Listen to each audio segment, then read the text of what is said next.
का मैं हार्दिक स्वागत करता हूं, वंदन करता हूं। बहन बहुत बहुत वैशाली पाल धन्यवाद। जी, आप सुनाएं कुछ। उससे पहले मैं आपके सम्मान में कुछ पंक्तियां मैं सुनाना चाहूंगा कि जी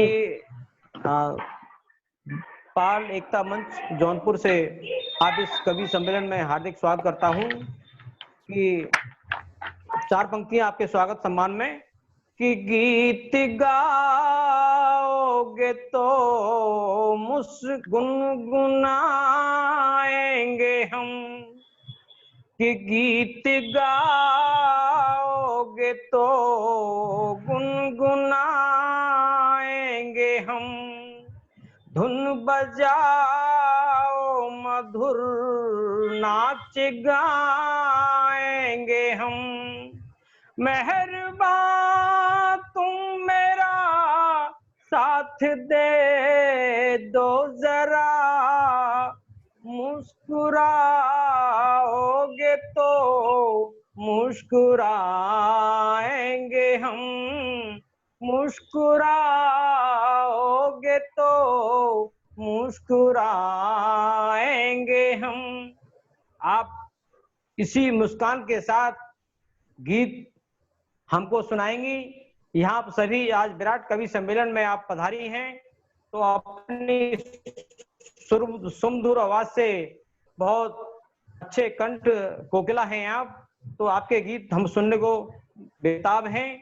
तो उसी मुस्कान के साथ आप अपने गीत प्रस्तुत करें।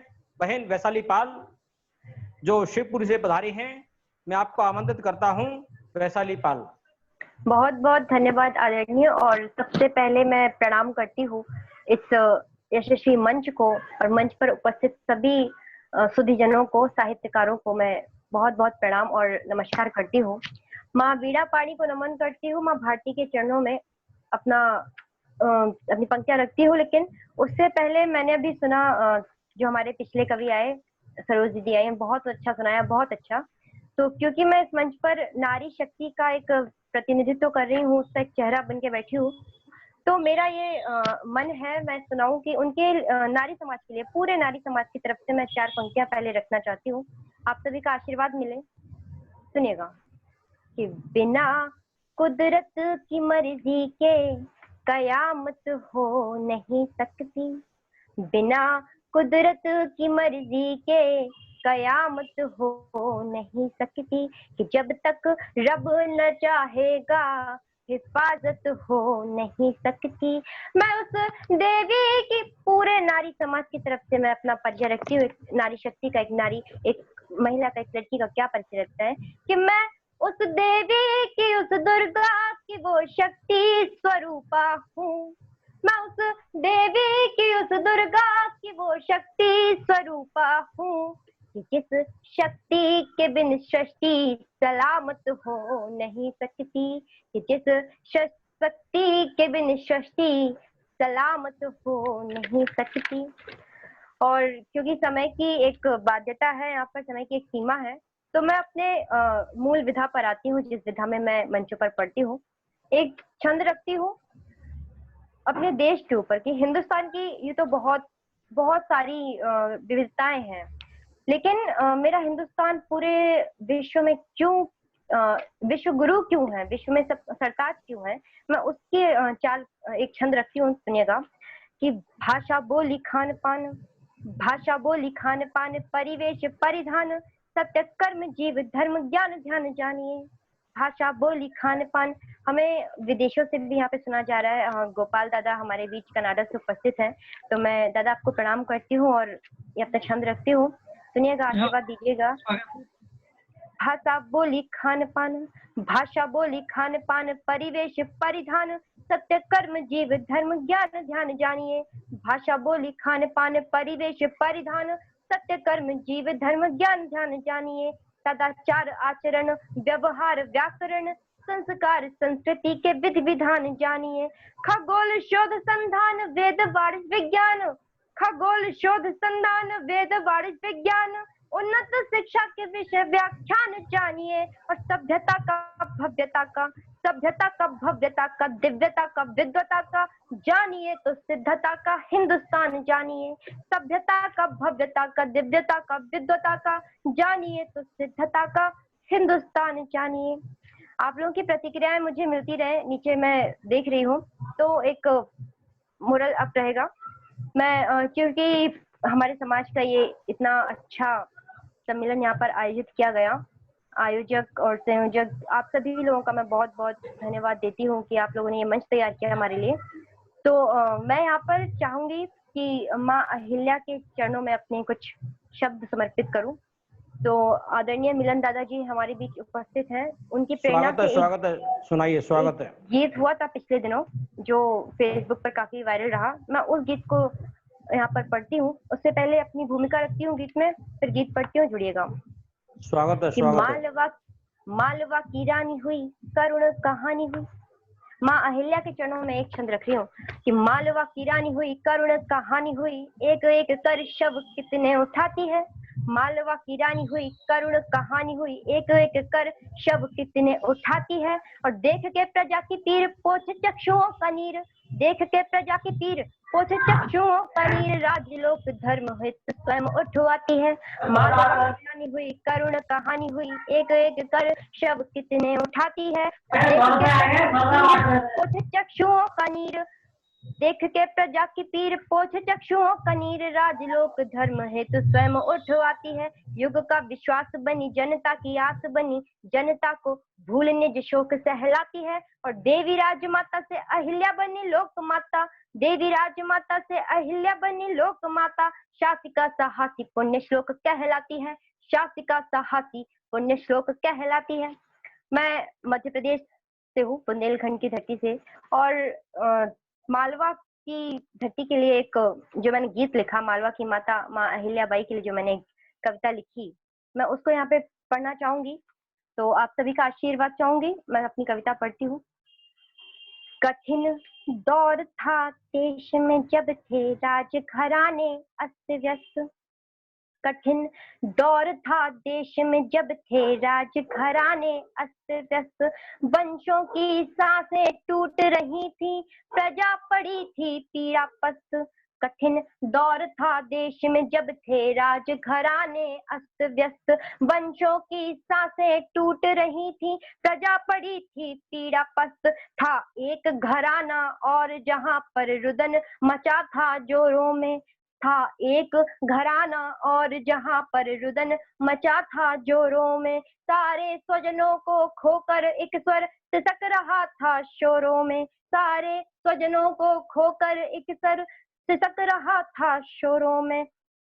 तब देख दुर्दशा देश की, तब देख दुर्दशा देश की रोती, तब देख दुर्दशा देश की रोती, एक सती उठ आई थी, तब देख दुर्दशा देश की रोती, एक सती उठ आई थी। यही मालवा की माता थी, यही अहिल्याबाई थी, यही मालवा की माता थी, यही अहिल्याबाई थी। बहुत सुंदर, बहुत सुंदर, बहुत बढ़िया, बहुत अच्छा पढ़ रही हैं आप, बहुत सुंदर। ये अगला बंद देखिएगा कि जी, स्वागत हुआ है। राज तिलक तो राजधानी से फिर स्वराज की नींव रखी, हुआ राज तिलक तो राजधानी से फिर स्वराज की नींव रखी, निष्पक्ष न्याय को जीवित रखा, नीति की रीत सजीव रखी, निष्पक्ष न्याय को जीवित रखा। माँ अहिल्या का अगर शासनकाल देखा जाए, उनकी जो शासन करने की व्यवस्था देखी जाए, तो वहां से पता पड़ता है कि उन्होंने कितना सुनिश्चित, एक कितना सुनियोजित शासन किया उन्होंने। तो और उनके साथ जो भी उस वक्त समस्याएं रही, उन सबको लेकर जो मैंने यहाँ पे एक भूमिका बनाई इस कविता की, उम्मीद है वो आप तक पहुंचेगी। कि हुआ राज तिलक तो राजधानी से फिर स्वराज की नींव रखी, निष्पक्ष न्याय को जीवित रखा, नीति की रीत सजीव रखी, बौद्धिकता का परिचय देकर धर्म न्याय की भाषा हुई, व्यथित समाज को अंक लिया और माता की परिभाषा हुई, व्यथित समाज को अंक लिया और माता की परिभाषा हुई। संयम खोते भारत को तब, संयम खोते भारत को तब जिसने आस बंधाई थी, बहुत सुंदर, बहुत सुंदर, बहुत सुंदर, भारत को तब जिसने आस बंधाई थी इतिहासों की सफल शासिका यही अहिल्याबाई थी। बहुत बढ़िया, बहुत बढ़िया। इतिहासों की सफल शासिका यही अहिल्याबाई थी। और गीत का अंतिम बंद मैं पढ़ती हूँ कि 70 वर्षों की आयु में जब, क्योंकि समय की सीमा इसलिए थोड़ा सा गीत के अंतिम बंद जी में स्वागत आप है, लोगों का पढ़िए पढ़िए पढ़िए। साथ चाहूंगी कि 70 वर्षों की आयु में जब गमन प्रभु के लोक हुआ। माँ अहिल्या के रूप में हमने क्या क्या खोया और उस समय की क्या व्यथा रही होगी, मैं इसमें रखने की कोशिश करती हूँ कि 70 वर्षों की आयु में जब गमन प्रभु के लोक हुआ, भूत भविष्य इतिहास और तत्वर्तमान को शोक हुआ। 70 वर्षों की आयु में जब इधर मेरी फोटो नहीं आ रही। प्रभु के लोक हुआ, भूत भविष्य इतिहास और तत्वर्तमान को शोक हुआ। वह ऐसे युग में अटल रही जब विश्वासों के समर रहे। वह ऐसे युग में अटल रही जब विश्वासों के समर रहे। जो जनमानस की बनी चेतना पुण्य श्लोक वह अमर रहे। जो जनमानस की बनी चेतना पुण्य श्लोक वह अमर रहे। गर्व रहेगा भारत माँ को, गीत का अंतिम मैं पढ़ती हूँ, गर्व रहेगा भारत माँ को कि तू उसकी जाई थी। गर्व रहेगा भारत माँ को कि तू उसकी जाई थी। कही गई जो देवी वो एकमात्र अहिल्याबाई थी, एकमात्र अहिल्याबाई थी। इतिहासों में एक ही रानी को देवी का दर्जा दिया गया, वो हमारी माँ अहिल्या थी। तो उनके समाज का होने पर एक अलग ही गर्व है।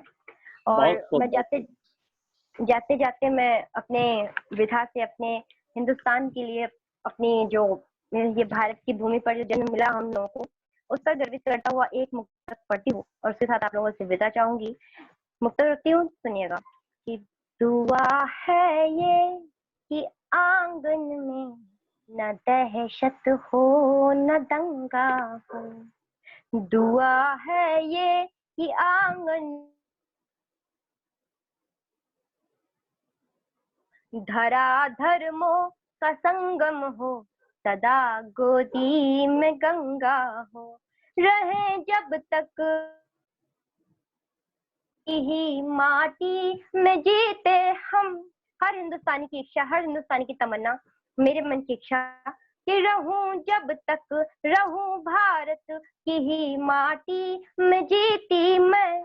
मगर जब हो दफन तब तो कफन केवल तिरंगा हो। मगर जब हो दफन तब तो कफन केवल तिरंगा हो। बहुत बहुत धन्यवाद। बहुत बढ़िया वैशाली जी, बहुत बढ़िया, आपका बहुत सुंदर, अच्छा बहुत सुंदर।